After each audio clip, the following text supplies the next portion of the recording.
Baik, jadi setelah perkenalan ini kami akan langsung masuk ke bagian yang pertama, yaitu latar belakang. Tentang latar belakang sendiri, perkembangan zaman dan teknologi di masa kini membuat orang-orang lebih sering memilih dalam membeli makanan, terutama makanan ringan. Ya. Orang-orang lebih menyukai makanan ringan yang dijadikan sebagai cemilan, terutama anak muda zaman sekarang. Karena target utama kami adalah ya, maka kami membuat makanan yang selain harganya juga murah dan dapat dijangkau oleh anak-anak sekolah maupun kuliahan, tetapi tetap rasanya juga enak. Nah, dua hal inilah yang menjadi prioritas utama kami dalam membeli makanan.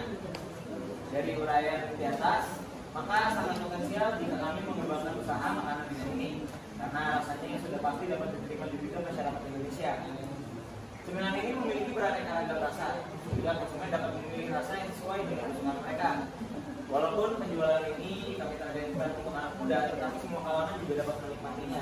Karena di produk kami yaitu yang akan kami jelaskan yaitu donat. Nah, kami juga melakukan sedikit modifikasi pada donat tersebut. Jadi tidak seperti pada zaman dahulu yang kebanyakan orang itu menjual donat hanya dengan gula halus.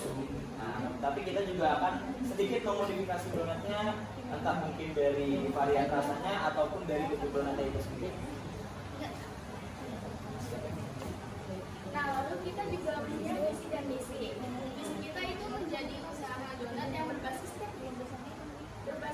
bioteknologi pangan yang inovatif, sehat dan edukatif, serta mampu menumbuhkan jiwa kewirausahaan pelajar berdasarkan nilai-nilai Pancasila. Nah, di sini juga kita ada misi-misinya. Pertama, menghasilkan donat yang lezat dan sehat dengan proses fermentasi ragu. Lalu yang kedua, mengembangkan kreativitas siswa melalui produk berbasis bioteknologi. Ketiga, mengenalkan bioteknologi pangan sederhana kepada masyarakat. Lalu menanamkan nilai gotong royong, kemandirian, inovatif dalam berwirausaha, serta menjaga kualitas bahan, proses, dan kebersihan produk. Oke, jadi sekarang kita masuk ke bagian ketiga, yaitu materinya. Bioteknologi konvensional adalah bioteknologi yang sudah digunakan sejak zaman dahulu, yang memanfaatkan mikroorganisme secara alami dalam proses pembuatan produk tanpa menggunakan rekayasa genetika. Umumnya proses ini melibatkan fermentasi.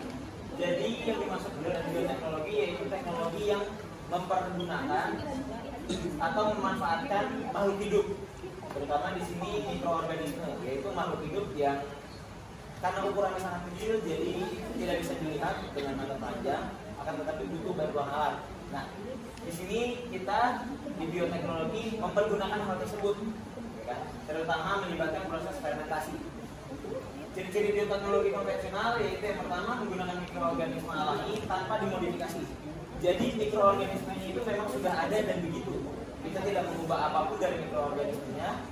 Dan yang kedua, prosesnya sederhana dan turun-temurun. Seperti yang disebutkan pada